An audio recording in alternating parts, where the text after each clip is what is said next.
ரீசெண்டாக நம்ம market கேப்பையும் business ஆர்டர்ஸையும் வச்சு எப்படி ஒரு ஷேர் அனலைஸ் பண்ணுறதுன்னு பார்த்துருந்தோம். இந்த வீடியோவில் நம்ம இபிஎஸ் அப்படிங்கிறத வச்சு ஒரு ஷேரை எப்படி அனலைஸ் பண்ணுறதுன்றத பார்க்க போகிறோம். ஏர்னிங்ஸ் பர் ஷேர் அப்படிங்கிறத இபிஎஸ் அப்படின்னு வந்து ஷார்ட்டாக சொல்லுவாங்க. கம்பெனி வந்து ப்ராஃபிட் வளர்ச்சி அடையிறத குறிக்கிறதுக்கு தான் இந்த இபிஎஸ் அப்படிங்கிறத யூஸ் பண்ணுவாங்க.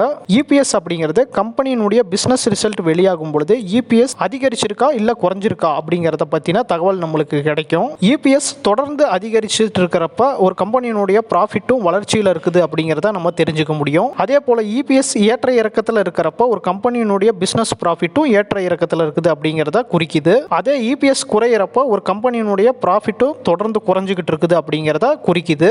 நீங்களும் இபிஎஸ் தொடர்ந்து அதிகரிச்சுக்கிட்டு இருக்கிற பங்குகள் எதுன்னு தெரிஞ்சுக்கிட்டு அந்த ஷேர்ஸை பற்றி அனலைஸ் பண்ணி பாருங்க. அடுத்து வரக்கூடிய வீடியோக்களில் நம்ம வந்து இபிஎஸ் ஒரு ஷேருக்கு எப்படி தெரிஞ்சுக்கிறது அப்படிங்கிறத பற்றி பார்க்கலாம்.